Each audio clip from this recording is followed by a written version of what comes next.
শাহিনবাগের CAA বিরোধী আন্দোলন হোক কিংবা দিল্লি সীমান্তে 1 বছর ধরে চলা ঐতিহাসিক কৃষক বিক্ষোভ, ভারতের রাজনীতিতে নরেন্দ্র মোদীকে ধাক্কা দেওয়ার চেষ্টা কম হয়নি। কিন্তু প্রতিবারই মোদী ও তার দল কোনো না কোনোভাবে পরিস্থিতি নিজেদের নিয়ন্ত্রণে আনতে পেরেছিল। তবে এবার দিল্লির রাজপথে যা ঘটছে তা দিল্লির নীতি নির্ধারকদের রাতের ঘুম হারাম করার জন্য যথেষ্ট। কোনো ধর্মীয় ট্যাগ নেই কোনো নির্দিষ্ট পেশাগত গোষ্ঠী। রাজপথে নেমেছে ভারতের যুব সমাজ। তাদের ক্ষোভ শিক্ষা ব্যবস্থা আর প্রশ্ন ফাঁসের বিরুদ্ধে। মোদী সরকারের জন্য কেন যন্তর মন্তরের এই আন্দোলন একদম আলাদা? ঘটনার শুরু সোমবার সংসদ অভিযানের মধ্য দিয়ে। প্রায় 50,000 তরুণের সমাবেশ পণ্ড করে যখন পুলিশ লাঠিপেটা ও টিয়ারশেল ব্যবহার করে, ভেবেছিল আন্দোলন দমে যাবে। কিন্তু হিসাব পুরোটাই উল্টে যায়। রক্তমাখা ব্যানার আর হাসপাতালে ব্যান্ডেজ করা হাত নিয়ে পরদিনই আবার যন্তর মন্তরে ফিরে আসে শিক্ষার্থীরা। সোশ্যাল মিডিয়ায় সেই সহিংসতার ভিডিও ছড়িয়ে পড়তেই বিহার, পাঞ্জাব, এমনকি সুদূর মুম্বাই থেকেও শিক্ষার্থীরা ট্রেনের টিকিট কেটে দিল্লির উদ্দেশ্যে রওনা হন। শুধু তরুণরাই নন, তাদের পাশাপাশি রাজপথে নেমে পড়েছেন অভিভাবকদের একটি বড় অংশ, যাদের সন্তানদের ভবিষ্যৎ আজ প্রশ্নবিদ্ধ।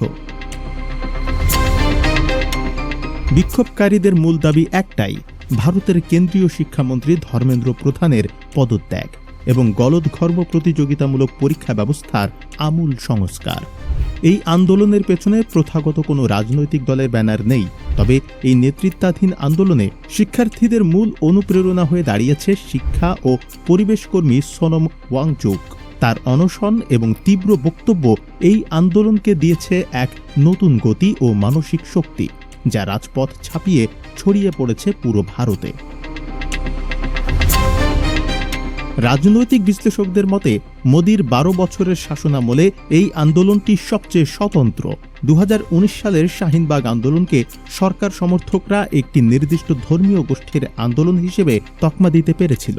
2020 সালের কৃষক আন্দোলনও ছিল কেবল কৃষকদের নির্দিষ্ট কিছু পেশাগত দাবি কেন্দ্রিক। কিন্তু এবারের যন্তর মন্তর পুরো ভারতের ভবিষ্যৎ, অর্থাৎ তরুণদের রুটি রুজির প্রশ্ন। এই আন্দোলনে যেমন রয়েছে ইংরেজি মাধ্যমের উচ্চবিত্ত ঘরের সন্তান, তেমনই রয়েছে গ্রাম থেকে আসা নিম্ন মধ্যবিত্ত পরিবারের পরীক্ষার্থীরা। ফলে এই আন্দোলনকে কোনো নির্দিষ্ট রাজনৈতিক বা ধর্মীয় ব্র্যাকেটে বন্দী করার সুযোগ পাচ্ছে না শাসক দল। ভোটের রাজনীতিতেও এর প্রভাব হতে পারে সুদূর প্রসারী। আন্দোলনরত পরীক্ষার্থীদের বড় একটি অংশ মধ্য ভারতের বিদ্যা অঞ্চল, অর্থাৎ গুজরাট, মধ্যপ্রদেশ ও উত্তরপ্রদেশের বাসিন্দা, যা ঐতিহাসিকভাবে বিজেপির মূল ভোট ব্যাংক হিসেবে পরিচিত। বিজেপির ভেতরের একটি অংশও এখন মনে করছে সোশ্যাল মিডিয়ার এই ক্ষোভকে হালকাভাবে নেওয়ার সুযোগ নেই। অন্যদিকে শুরুতে কিছুটা দ্বিধায় থাকলেও বিরোধী দল কংগ্রেস সোনিয়া গান্ধীর পরামর্শে এই আন্দোলনের পাশে পূর্ণ সমর্থন নিয়ে দাঁড়িয়েছে, যা মোদী প্রশাসনের উপর চাপ আরও বাড়িয়ে দিয়েছে।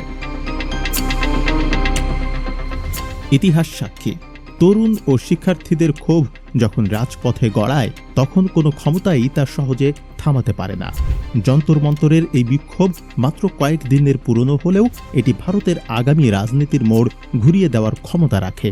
এখন দেখার বিষয়, মোদী সরকার কি শিক্ষার্থীদের যৌক্তিক দাবি মেনে নিয়ে পরীক্ষা ব্যবস্থার সংস্কার করবে, নাকি জেনজির এই ক্ষোভ রূপ নেবে এক নতুন রাজনৈতিক সংকটে? আপনার কি মনে হয়? কমেন্ট করে জানান।